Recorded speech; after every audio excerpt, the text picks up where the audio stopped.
Hi, everyone. Welcome. Thank you for joining us for PsyChi's webinar today. I'm Stephanie Maurice Beeson from PsyChi headquarters, and I'm excited to be able to welcome you today to learn about publishing in academic journals. We had a lot of interest for this session, so I'm really glad that y'all are here today. I will briefly introduce today's awesome speakers and just address a couple housekeeping items, and then I'll pass it over to them.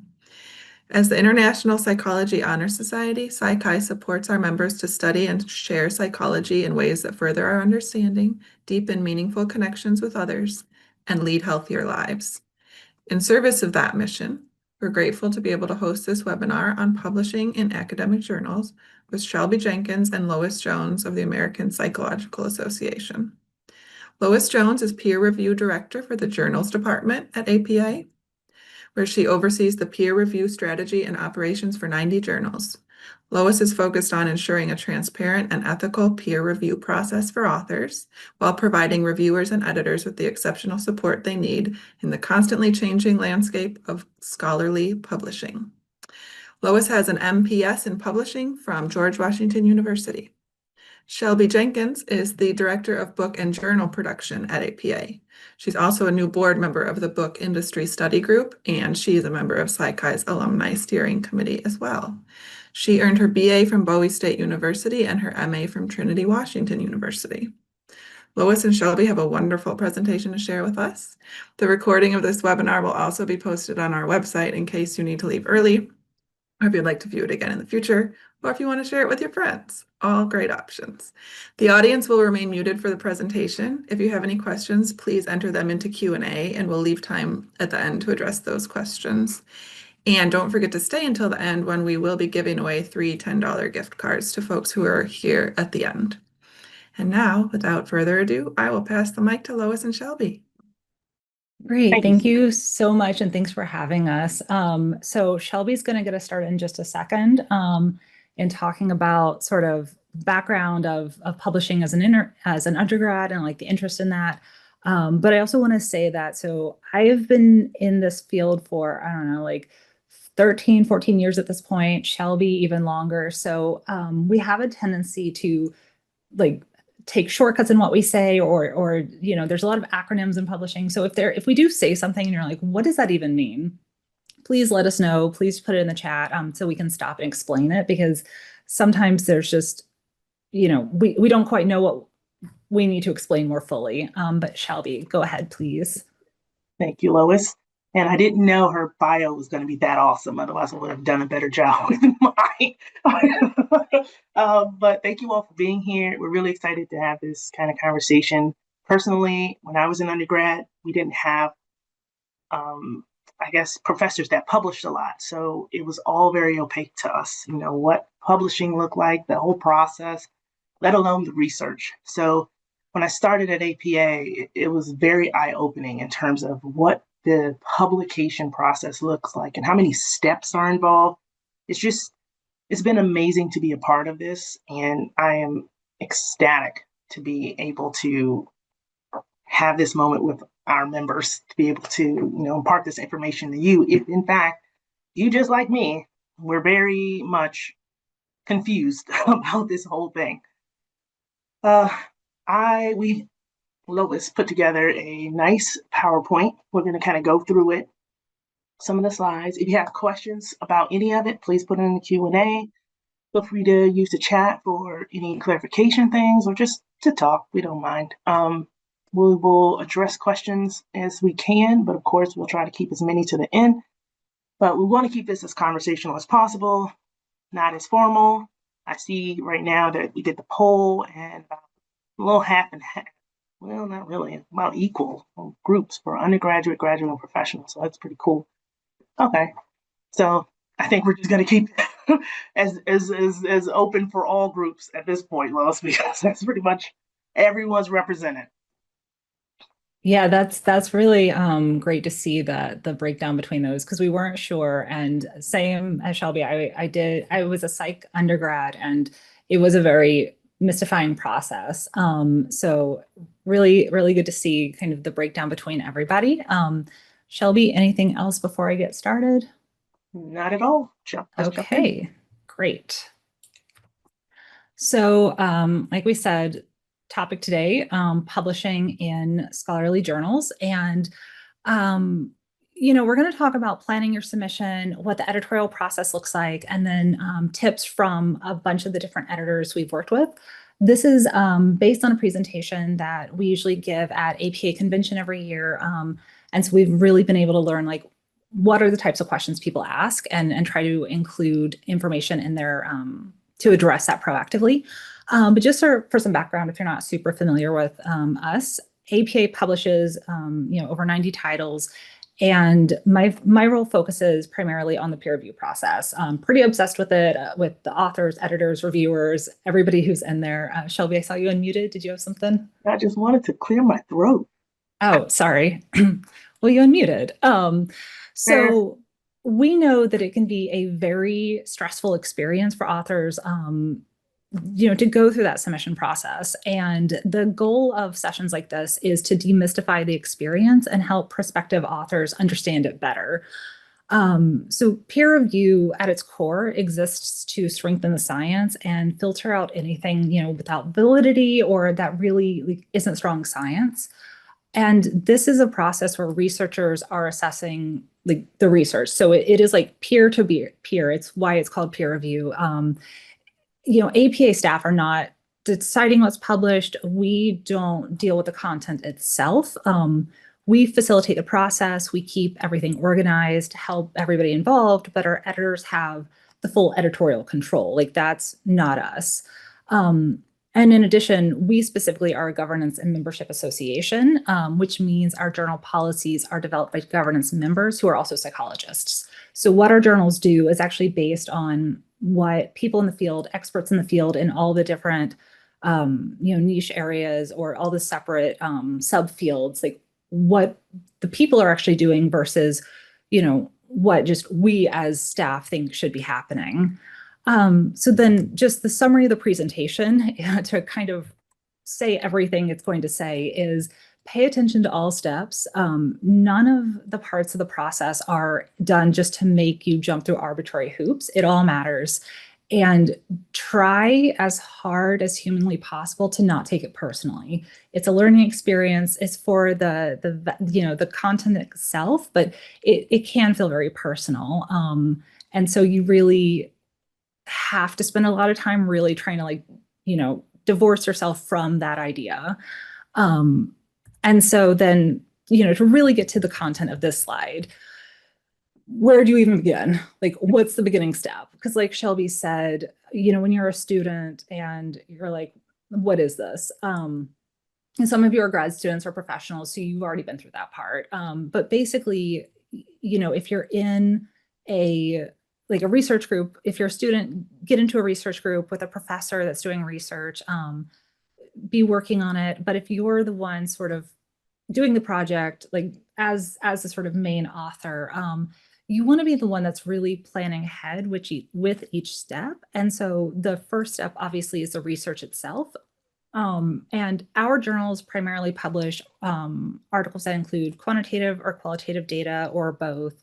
We have other types of articles, of course, but these are sort of the core things. And so you really want to know, what are you setting out to answer? What are you investigating?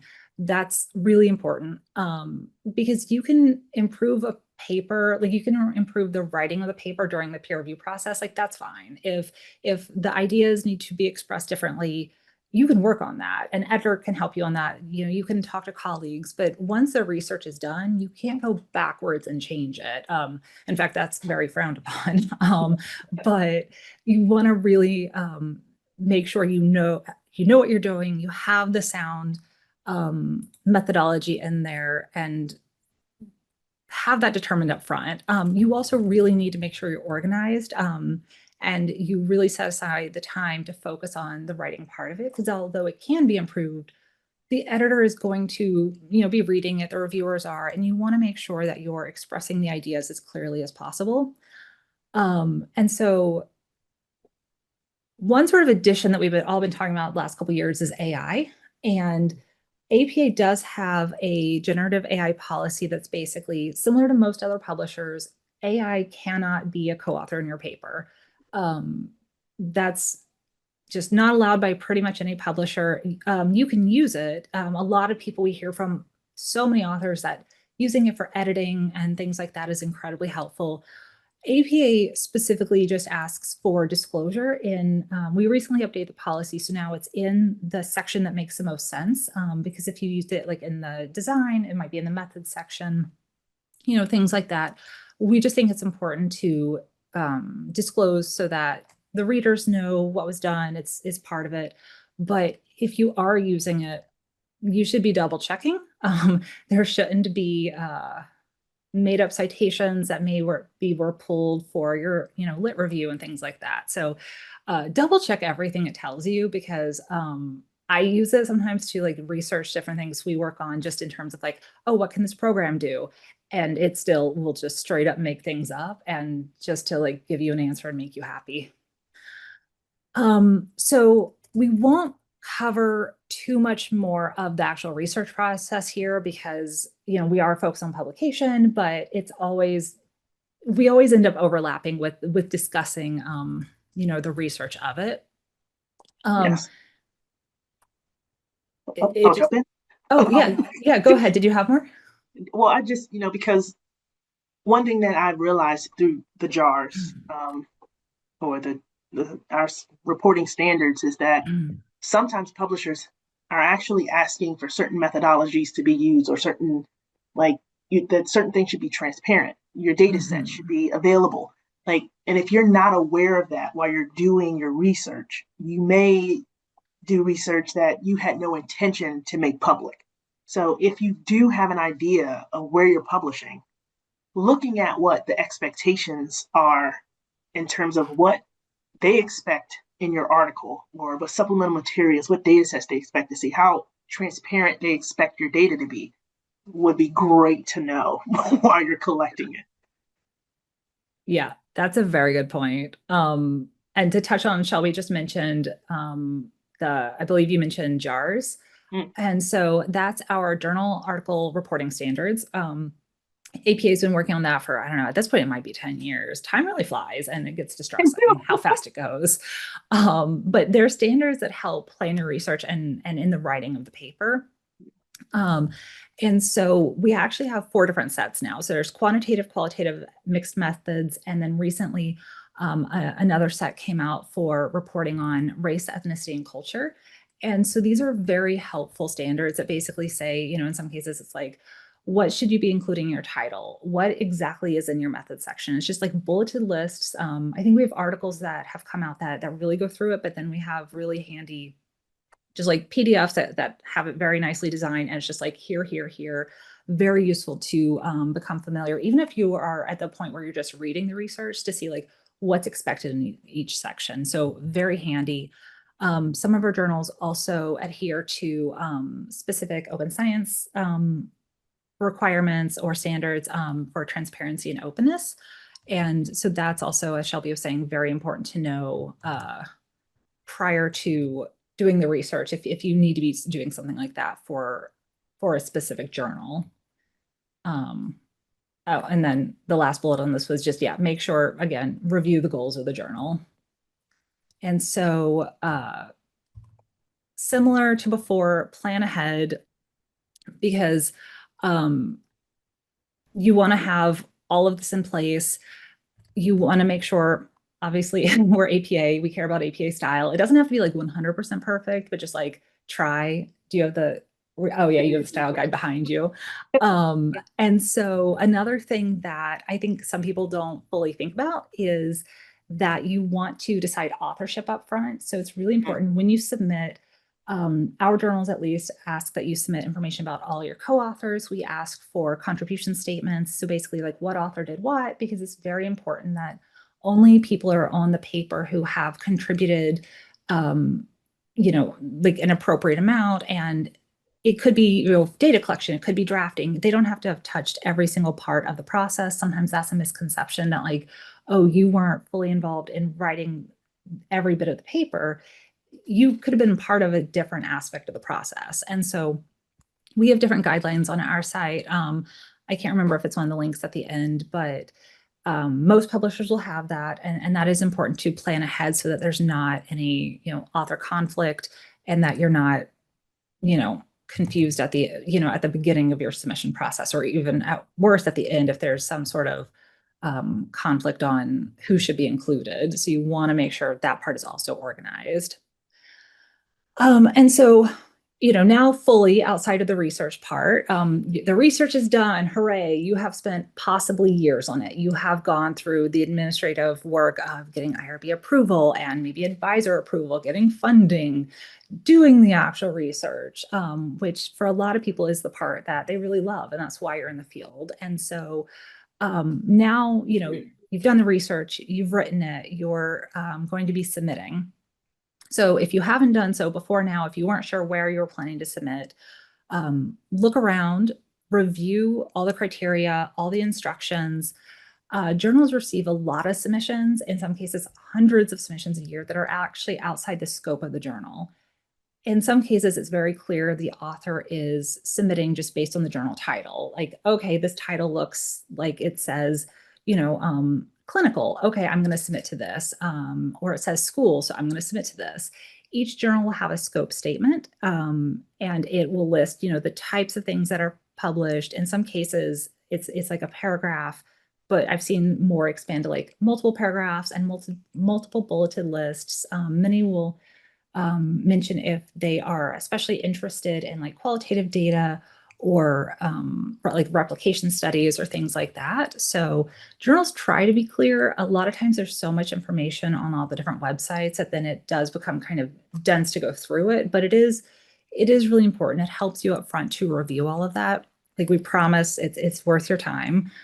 And it's worth your time and it saves everybody time. Yes. I'll also say the submission systems, we use Editorial Manager. There's a few different really popular ones out there. Usually when you're submitting, definitely for our titles, there are specific requirements. There are additional questions like we ask, did you follow the required ethical principles? Like, did you format an APA style? And different things that sort of are, some of them serve to just inform you as the author of different requirements for the journal in case you haven't run into it.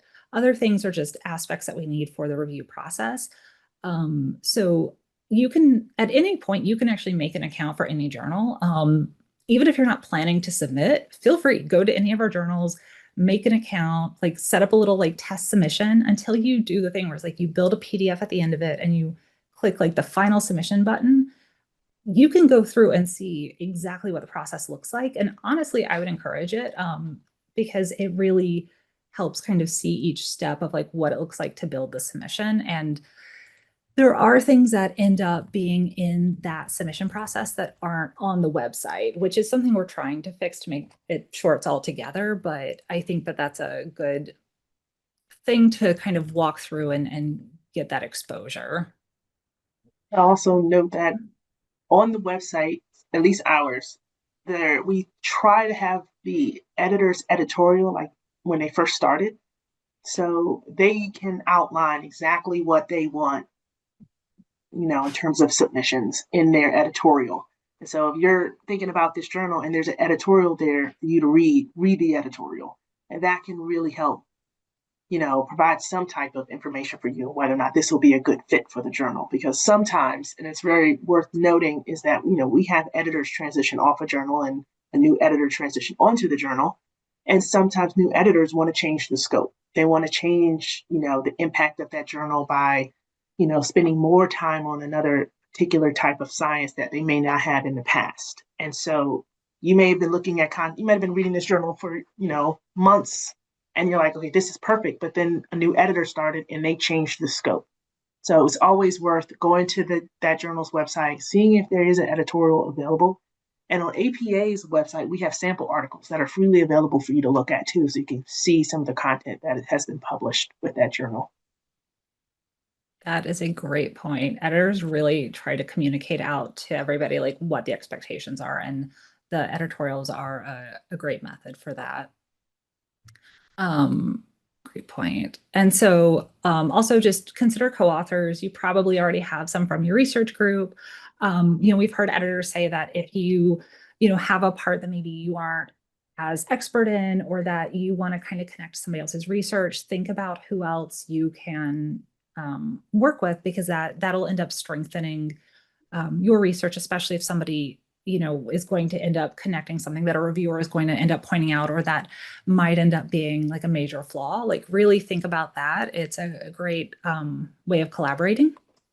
And then kind of like we were saying before about not taking things personally, please, really look at the reviewer comments as like tips for getting published. Reviewers aren't doing this because they want to tear people down.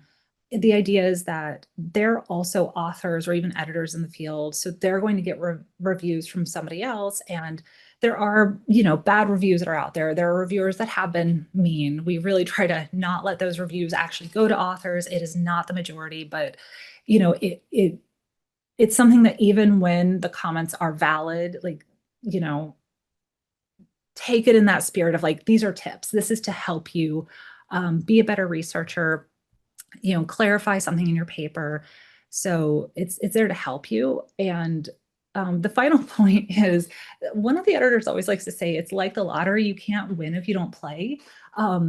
My sort of take on that too, though, is that it is, but it's also not like a lottery in that it's not chance. Like, it might be, certain journals might be harder to publish in than others, or it might not be a good fit at this time, but it's definitely not like a chance thing. But you do have to play to get published. That part is definitely accurate.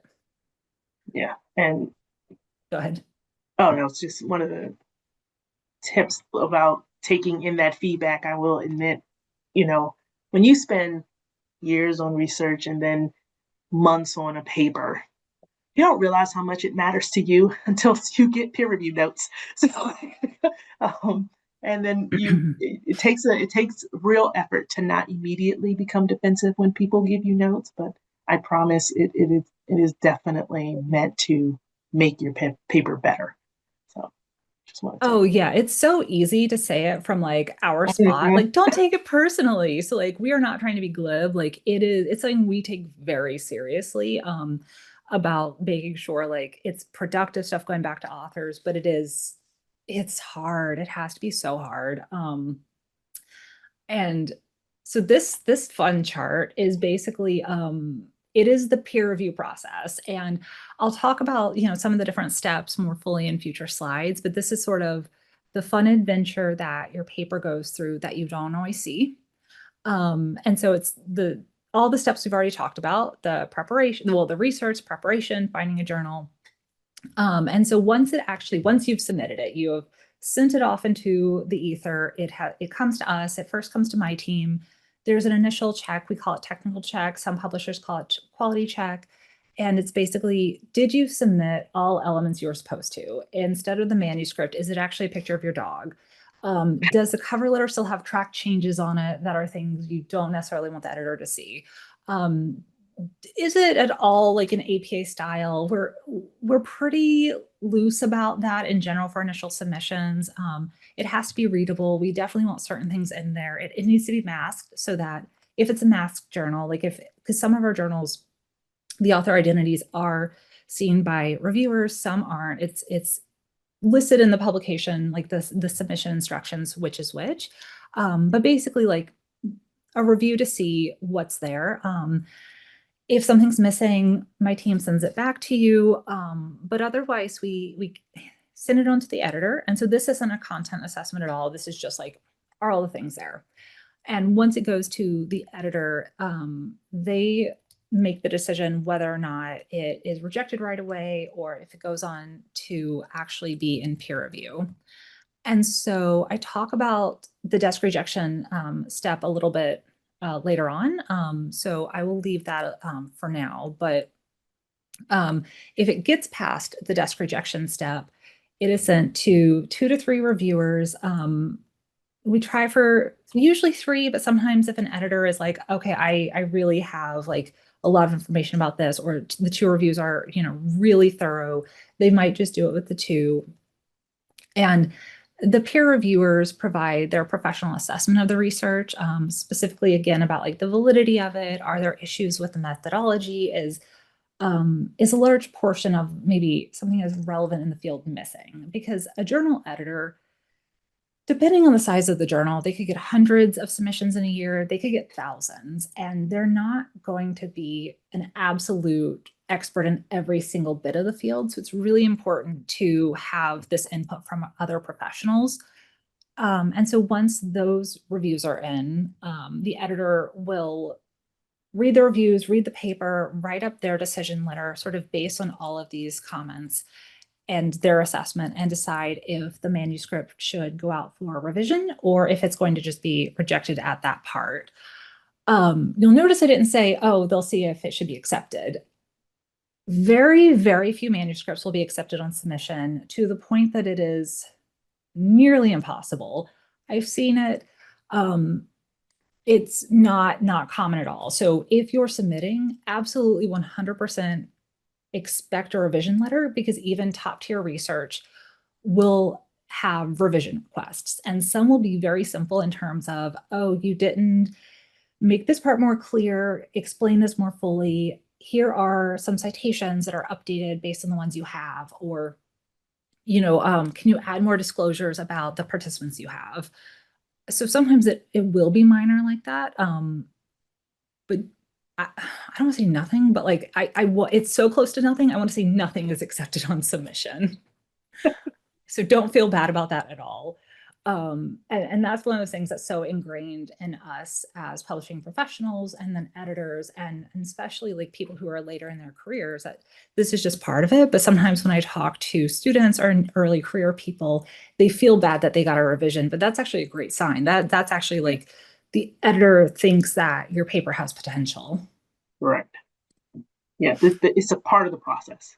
Expecting revisions is a part of the process, as opposed to what, my paper wasn't good enough as it was.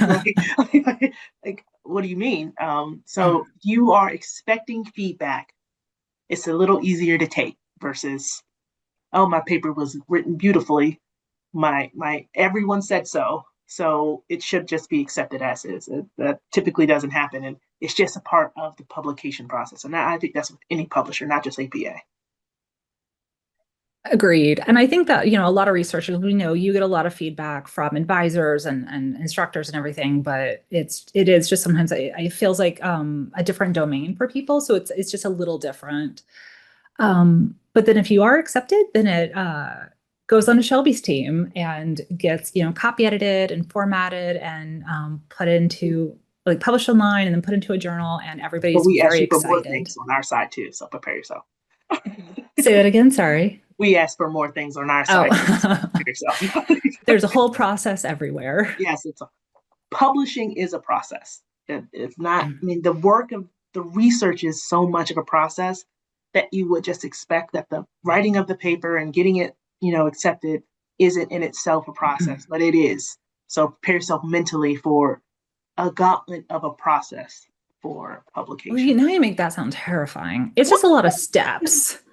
Especially once you're accepted, it's just steps, but it is. Yes. It's that downhill, like, whew, I did it. Correct. But it is. Don't not email us back. Real questions. Don't ghost on your author proofs, is what Shelby's saying. Please. Just because you're accepted, you still have to do the steps to make sure it's published. Yes, thank you.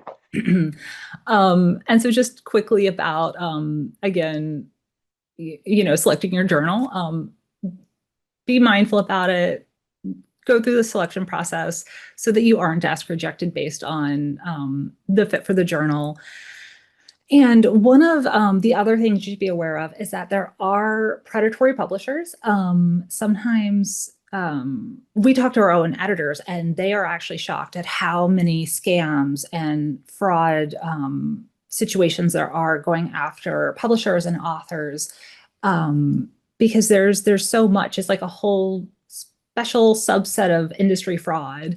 And so if you see publishers who are saying, if you pay this APC or article processing charge, see acronym, if you pay upfront, you'll be published. Or if you pay, you'll have faster review.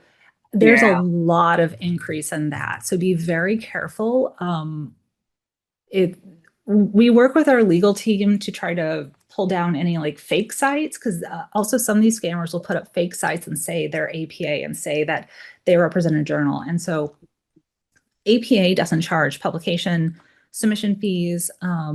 Some smaller journals do, not through us, but there are associations that still charge it. So those aren't necessarily scams.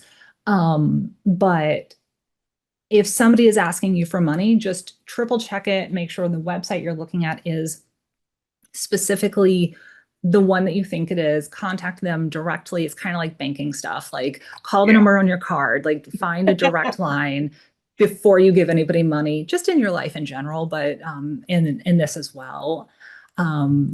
Because the fraud is really discouraging and we don't want people to get scammed. Terrifying. And you'd be surprised at how pervasive it is, because some people genuinely need to be published so that they could get a PhD, or for them to be recognized, in a job. Like, you want tenure, you need to be published. So there's a genuine need for publication. And if someone's just like, well, if you give me $600, we can make sure this gets published, sometimes it feels worth it, but it also means that it's not a real journal. So doing your due diligence to make sure that you can go to their general website, you can see their publications. Sometimes check the references of an article posted. I think we saw one, but they did the whole thing. They did the web page, they had articles.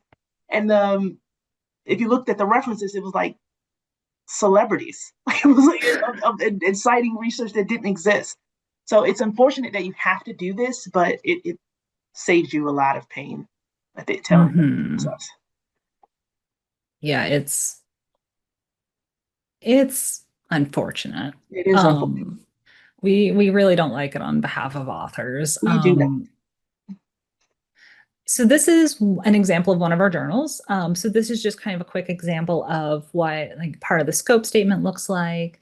And then what they might say, like, this one specifically does mention like methods and different, qualitative analyses. And so most of our journal, I think all of our journal websites should list something like this. It's just useful to poke around, see kind of what journals are looking for. But that's really all for this one, just kind of give you an example.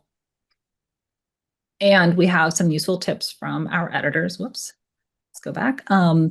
So again, I feel like we can't stress this enough is, assess the fit. Forever assess the fit. Talk to colleagues, talk to advisors, ask them about a journal's reputation. Just because a journal's smaller or newer or doesn't have an impact factor doesn't mean it's bad. It might just be, like recently started up. There are a lot of reasons, and you don't want to miss out on a journal just because it's not like a name about, because we publish some large journals, but we also have some very small journals that serve a very specific purpose, and they are solid, but they're just smaller or they're newer. We just partnered with somebody this year to start up another one. So you never know. Make sure all of the sort of more administrative things are done. Again, sort of like the IRB and all of those things. Like, we have those things with submissions. Like, you want to make sure that your cover letter makes sense, that you fully submit your submission, because sometimes people go to submit and then they like build the PDF in our system, which is like the final thing right before submission, and they don't click the like final approval, and it sits in their account for a month till they go back and realize that it's there. And so really kind of try to pay attention to the admin stuff. And, take the feedback graciously, as much as it might not be pleasant to do. If somebody is actually like inappropriate in the comments, like, you don't have to take that graciously. Report that to the editor if it somehow slips through. Editor should catch that if there is truly something inappropriate. But if somehow it slips through, like, don't take that. Report that to the publisher. Report that to the editor. We want to take care of that. Like, you still be respected in the process.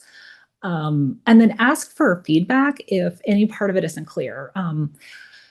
Reviewers are people. They're also trying to do their own research. They're probably like teaching classes, or they have their own, priorities in their career. And so even if they are taking hours to write the review, they might make a mistake. There might be a typo that is misleading for what they're asking. They might just be flat out wrong at some point. They might have interpreted something incorrectly from your manuscript. They, might they might get something wrong because they're people. They're just other researchers as well. And so if you do think that there's something wrong, or something that is just not clear, you can go back to the editor and ask for clarification. In some cases, they'll have us reach back out to the reviewer to say, this part doesn't make sense. Can you clarify for the author? And sometimes it is a mistake, and sometimes they just needed more information. So editors aren't expecting you to be mind readers. So I really encourage people to reach out if they're confused, because what we found is, because we get a lot of questions from authors, we're like, oh yeah, everybody knows they can reach out to the editor or the staff member, like whose email address is listed on our different websites. But a lot of people don't. A lot of people are like, oh, I don't want to bother the editor. I can't reach out. Like, that's inappropriate. They're too important. Their time's too important. But um, that is part of it. Like, especially for my team members, like we are there to support authors, reviewers, and editors through the process. And so this is it. So just, if you have a question, like this is something that I personally, from the publisher side, cannot stress enough, is reach out and ask that question. Like, we want to answer that question versus having you confused or frustrated or not knowing what's expected or what you should be submitting. All of what you said. Great. Thank you. I appreciate the extra support. So again, I won't belabor this part too much, but cover letters matter. Don't rush. One of the things with cover letters now too is we are seeing an uptick in, as most publishers are, in things that are AI generated or paper mill things. If you haven't heard of paper mills, Google that. It's wild. Like, you would think that scholarly publishing is too specific of an industry for there to be so much fraud, but it is there. And so a cover letter really is your opportunity to explain to an editor, like, what your research is, why it fits with the journal, and that should be evident through the paper itself. But this is a good way of just like really connecting those dots and making it very clear that you're not AI, which will become clear to them, because honestly, most of those submissions stand out really badly. And we're not talking about like, oh, you used it for grammar checking. We're talking, whole paper, made up data, it's just, again, that fraud stuff. So like, not, oh, you pass it through to help you like rewrite complex sentences or something. Follow the submission instructions, or my team will be sending it back asking for other elements on it. And one thing that we know that a lot of authors aren't actually familiar with are like copyright and permissions issues. So just because you have the permission or the rights to use specific things in your research doesn't actually mean you have the permission, the copyright permission to publish it. So this is very specifically seen quite often with test measures, or Shelby and I, back in previous roles, we worked on the same journal and in our two different areas, and face images were used quite a lot because it was for emotion research. And these specific data set or image sets would say, you can use, this is open, anybody can use this in research. However, only images 3, 7, and 12 can be published, because they didn't want a lot of the different images out there, because it's sort of, don't share it to protect the sort of like validity of the test for things like that. So you really have to check on those things. I'm jumping in here. This is my wheelhouse with permissions and copyrights and things like that, as it pertains to your article being accepted. Like, a lot of the times you may be using images, tests, all types of things during your research, and it's totally fine to use it. But if you know you have intentions of publishing this, if you're just doing research to be doing research, okay. But you're not here for that. You're here to learn how to, publish your article. So please, if I can make a single plea to you all, please, before you use an image, a test, or anything, confirm you can publish that image or test. If you can't, it's still fine to use it, but just know you can't put it in your paper. I think you can reference it. You absolutely reference it, but you can't like take a part of a test that is very much under copyright and put in your paper. And you're like, it would make my paper so much better. Well, you didn't get permissions. And sometimes you just need to get permission. Sometimes you just, an okay is fine. Sometimes they actually ask you to pay for it. Sometimes they ask specific information about the journal you're publishing in, like how large is their reach? Because, if it's a smaller situation, maybe they're okay with it. But if it's going to be online, if it's open access, if all these other things, and by open access, I mean free to read, then they may go, no, that's way too open of a forum for our content. And pictures too. Lois made a very good point about faces. If you're saying, okay, I won't use faces from a database, I'll just use my class, I'll take their pictures. You have to get permission from them to have it published. And if you've done your study 4 years ago and all of them have graduated, now you have to go find each individual person and have them sign a waiver for them to use their face. So knowing what you need permission for before publication is so key. It will save you so much time. Otherwise, we have to remove it from the article. And most authors are not fans of that, but it's what we have to do in production. So as a production person, we don't like removing things, that help the article. So if you're able to get those permissions at that time, make sure everyone who's taking pictures of, they sign a waiver saying it's okay for it to be published, then you're covered. Just, don't lose it. You're golden. So I'm going to that was my plug from production. Thank you. No, that's great. Because a lot of people, you just, it's the thing you don't know till you get there. So the review process, this is definitely the invisible process to all of you. So editor sends it out for review. The ideal timing is 4 to 6 weeks. Very often that doesn't happen. We're really trying to work on that with editors. So a lot of times that can take longer because we're trying to get the reviews in. Reviewers, might have things that come up in their life. They're busy, so they might be delayed. We might have had a delay in actually securing the reviewers because there are so many journals, so much content out there that, and people just are so busy that, we worry about reviewer burnout. And so please also, this is my plea to consider to be a reviewer. You don't have to review all the time, every time, but any contributions really does help the field. And it is something that we value quite a lot because it is such an important part of the process to have that support to other authors.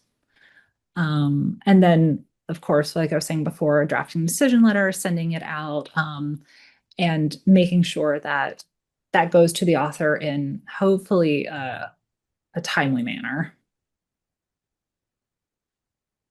And so the least favorite thing for people is if your desk rejected. So this is when the editors do that first review because it's not responsible to send every single manuscript to reviewers, because as much as it would be really great to send that level of feedback to every author, and some editors, even at the beginning of their term, will say, I'm going to send detailed feedback to every author, even if it doesn't go out for review. And then if they're handling, 1,000 submissions a year, they quickly figure out how that's not sustainable.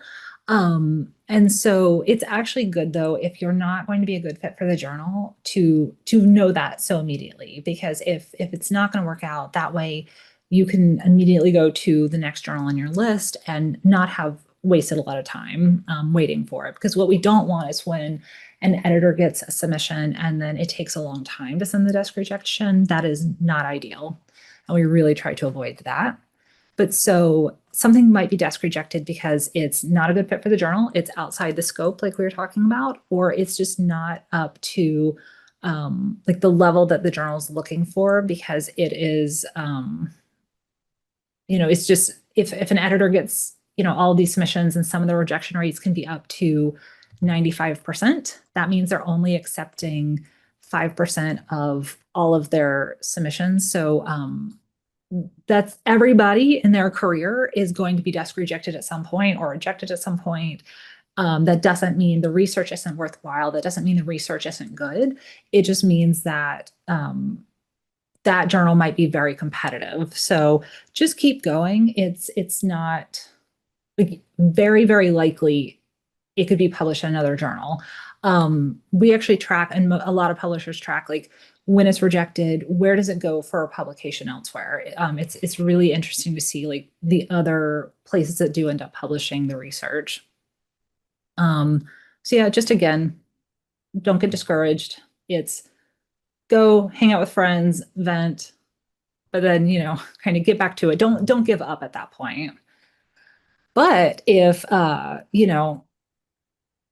you are having trouble with that, just remember you're not alone. The reviews, if you did get reviews in that, are helpful for learning. You might want to talk to colleagues if you're like, I thought this was going to go for review, or I thought this had a chance. Like, can you look at the reviews? Can you give me your thoughts on it? And then again, revise and resubmit elsewhere. Plenty of things are rejected and then go on for publication elsewhere. That is a great part of this. And if you are accepted, then congratulations, your paper goes to Shelby's team and goes through all those steps, like she was saying. And so that's the fun part. That's when you get to celebrate.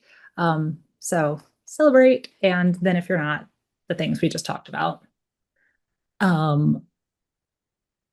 So these are just some of the final tips from our editors. When you're submitting a revision, it is very important to, if the journal is requesting a revision letter, really format it the way requested, or really think about like how it's going to be readable, because a lot of our journals ask for a response letter that goes through the reviews bullet by bullet. And it's also a great way that if you disagree with a reviewer and you think this is like bad advice, it's not necessarily you wanted to contact the journal about, but you disagree, you can do that. You can resubmit and say, I don't find this relevant. This wasn't the purpose of this study. Like, please please like assess this and maybe take my argument. And so that's also, sometimes the editor will come back and be like, no, that's actually really important. And sometimes they're like, okay, yeah, like that makes sense. This also helps the reviewers go through and kind of look, because they should also be reading the revision, but it really helps point out like what the changes are. And so that is really valuable, because it's kind of like that extra argument for why you should be published. It's like helping them see the potential, because as much as it should be about the manuscript, sometimes just connecting the dots for people is really useful. And just keep it reiterating that, like, don't give up, even if one journal rejects your manuscript. And those are all the things we had to say. We do have some time for questions. So do we have any submitted so far? And I guess, Shelby, I should ask you, do you have also other thoughts that I didn't let you say? Didn't have any other thoughts that you didn't let me say. And we did have questions. I also wanted to put these links in the chat that you just posted, so everyone has access to that. But we do have a couple questions, some pretty good ones too. So one, Ayana asked, are there any guidelines on first, second authors, etc.? Oh, like who should be listed? Yeah, and Tiffany was nice enough to kind of point out our site on like how to give credit to each particular author. And yes, it's actually, I'll let you speak to this. It's production. Oh no, I was happy to let you keep going. Jump into this. Okay, great. Okay. Yeah, if you have thoughts, go ahead. Well, from what I have noticed, at least in production, as we sometimes have issues with authorship, very rare, but every once in a while, not sure who should go first. Sometimes it's based on what the author did. So, did they, put data together? Did they write the entire paper? Like, did they do the research? So sometimes it just depends on your contribution to the journal. Credit helps with that too. Like, how much you contributed, and that kind of dictates authorship sometimes. Sometimes, I don't know if this is worth saying, but, you might say, I want the more senior person to be the first author. Or you may go, I want the person who contributed the most. So I don't think there's a specific, you must do it this way, but it's usually based on contribution. Yeah, and some of our journals use, I'm going to mess up this acronym, but it's ICMJE, and it's another set of guidelines for authorship and how that ends up being assigned. And it can vary. I know that there are guidelines and can be like field specific, but those different guidelines should sort of be a way of like helping guide, I think, like who ends up being where in the order. Now, here's a really good one. All Okay. right. I'm a faculty chair of a former student's dissertation. The manuscript is ready for submission with the author as the first author. Despite a 2-year attempt to contact the former student, I received no response. So their question is, given that all authors must approve the manuscript, must I abandon the goal to submit the manuscript for publication? Yeah. So that is the really, really hard thing is Mhm. um if it's like been in the submission process and the author has confirmed participation, sometimes we can work around that, but the author definitely, if anybody's listed as author, they have to, be part of it and approve and do it. So it's not something that you could move forward with without their approval, unfortunately. Yes. We actually have all authors sign publication rights forms that basically say we can publish that content. And if someone does not sign that form because you can't contact them, then they haven't officially given us permission to do so. So it is Mhm. highly unfortunate, but it is true. You would need that author's information for them to approve publication. Um, Mhm. Someone asked us to elaborate on impact factors. Is there a typical range that impact factors should span? What is the nuance of how it is calculated? Barring some of the new journals that were referenced earlier, are the general ranges that are categorized as most prestigious or moderately prestigious? um, for me, one of the things that is worth noting for impact factor is if you are required to like submit your manuscript to a journal with a specific impact factor. I think for for production, that's the only thing we're aware of in that importance is that if you receive funding and they say, well, if you need to also publish an article and it needs to be in a journal with an impact factor of X, then that is what that information lets you know.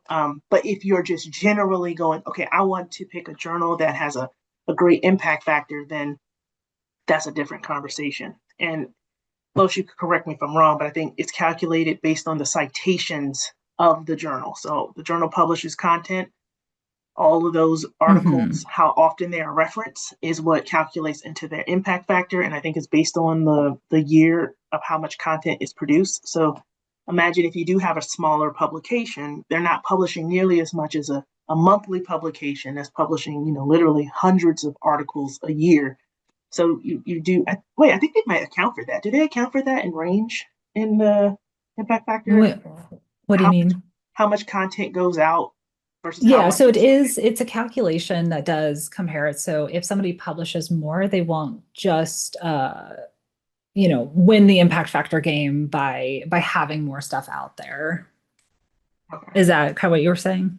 Yeah, that's what I was like. If you have a smaller journal, you're not going to compete with one of the larger journals in terms of content, but I don't think it changes your impact Yeah, factor. it's kind of like based on the ratio. And something that we talk about in publishing nonstop is that the impact factor isn't the end all be all for journal quality, but the problem is a lot of tenure committees and a lot of other things like do use impact factor as that sort of like assessment thing. That's what we hear constantly from people in the field. And so there have been other ways of really trying to um, create new ones, but impact factor continues to be the one that everybody goes back to. And there's not necessarily like one number that you're looking for.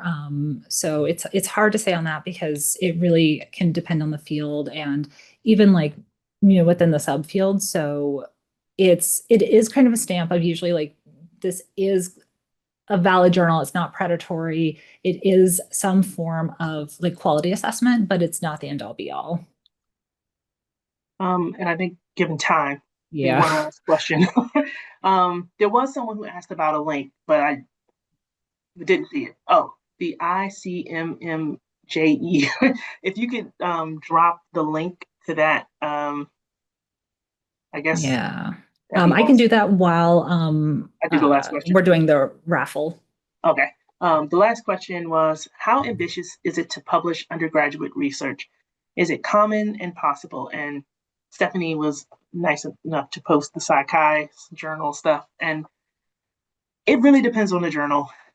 We have a journal specifically, was it TPS, who's the full name of the journal, Yes. Translational Psychologies.